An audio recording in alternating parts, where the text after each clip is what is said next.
All right, everyone, welcome back into another props video. Going to be breaking down the top prop bets for today on PrizePicks, a little bit of underdog as well, but going to be sticking with PrizePicks because we are getting a free square for Anthony Edwards. And so we're going to be breaking down all the various prop bets through all the various sports that we could be using for that free square. Let's go ahead and get into it. So just quickly, guys, an apology for not getting a video out to you yesterday. I was working on updating a fantasy golf tool, the 9-to-5 custom model. Basically took up my whole time. Basically, whenever I don't get content out to you guys, that's what's happening. So apologies for not getting a video out to you guys for Taco Tuesday. But yeah, looking at, we do have this free square for Anthony Edwards. So we obviously want to be making the best bets possible to pair with that free square. And so the top prop bet that we have on the board is actually going to be a soccer prop bet. Now, this one does have a good chance to be a push. Okay, the soccer prop bet line is at 3 shots. And when we look at this line, we are going to notice that he has gotten a push in 2 straight matches, whereas he's only gotten the over once, but he has been pretty darn consistent, at least getting close to that line. And so if Vegas is telling us to bet the over, I do think we are okay with that. So not a terrible prop bet there. And then from there, I do want to go ahead and take a peek at the top MLB prop bets that we are getting. Now, what I went ahead and did is I clicked on the data correlates button. Yes, I want to do that. And so what that is doing, as always, the edge is going to be based off of the average sportsbook line, but then we're also taking a peek at the projection data. And if there is an underdog line, we're also comparing the data against that. So we're just kind of doing a double verification there. And so like Willie Adames is one that kind of stands out to me there. Okay. You know, the average sportsbook line would have it higher by 1, the projection data at about 7.6, which the projection data is typically a little bit higher. But then the average sportsbook line would also have it closer to about 6.5. And so we just look at it, guys. He is projected to be someone that could end up getting 4 runs. I will say, I wish the game total was higher. 7.5 runs is a very low game total. And they're only projected to win by 0.5 runs as well, so a very low scoring game. And so the chances of us getting that extra run, walk, or whatever else we need attached to a hit, which is probably why it's popping up here, that becomes a little bit more risky. Now from there, we are going to look at another prop bet that we are getting, Abreu going against Milwaukee. Okay, he has been someone that we have had a decent amount of prop line differences on, it seems like, and just across the board, again, the PrizePicks line is the lowest amongst the data points that we have coming in. But this one only has a 53.4% edge, so a little bit worrisome there.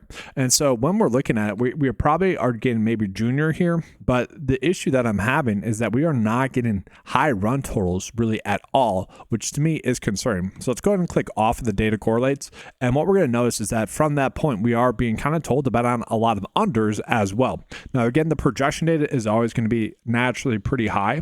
It's more chasing like higher outcomes. They're more DFS projections, just as an FYI. So typically speaking, they're a little bit more skewed towards higher projections. So like when the data correlates or doesn't correlate, that's not terrible. But like we look at some of these ones where maybe Tyrone Taylor, low game total. Now they are projected to win by 1.3 runs, but still it's a low game total. It wouldn't be surprising to see him get under 4.5 runs. We got Ryan McCannon for under his fantasy score. The average sportsbook line really likes the under there. So another decent one that we're getting there, but also not one that we need to go crazy with. So from there, let's go ahead and get into some WNBA prop bets. And again, like we're getting one good one. That's going to be Brittany Sykes for over her points and rebounds of 22.5, but the projection data does not like the over there. So again, not exactly a bet that we necessarily need to go out of our way to target. And I will say, like we're not really getting that many good prop bets for WNBA purposes, which is a little bit unfortunate. And I would love for the projection data to agree with the lines that we're getting, but we're just not getting that.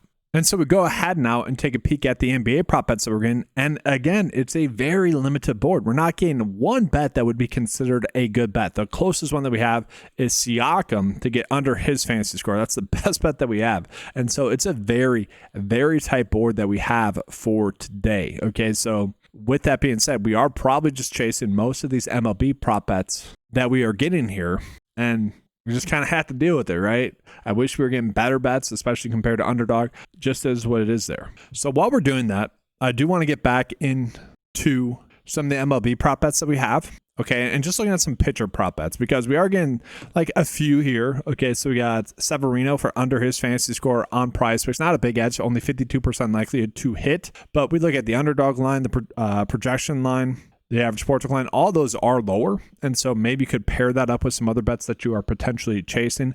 And then same thing here with Tyler for under his pitching fantasy score. Those all kind of correlate together in terms of bets that you'd want to be targeting. Now, it is worth calling out this one for Fred Peralta.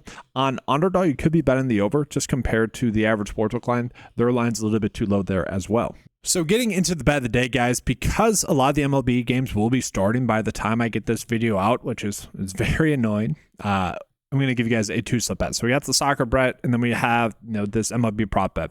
Again, I wish I could give you guys some more of those MLB prop bets, but by the time a lot of you guys get in here, I know that a lot of those games will be live or going live, and by the time I get the video uploaded, it'll be the slates will be starting. And that's the annoying part of getting out fantasy baseball content, especially with when they give us the hitting fantasy score lines and pitching fantasy score lines. Typically, there's like a 4-hour grace period to get those out, and it's very annoying there. But yeah, 2-slip bet here. If you guys want to pair those up with the Anthony Edwards free square, by all means, you can do that. Honestly, I wish we were getting better prop bets. Like, it's a day in which, yes, we'll place the top prop bets that we have, but I might hold off a little bit and see if we get some more prop bets that are popping up later on the day on the 9-to-5 PrizePicks cheat sheet, as well as for underdog purposes there as well, if we're placing on the underdog bets. Now, that's going to do it for this video, guys. Thank you for being here. Make sure to give a like and subscribe to the channel.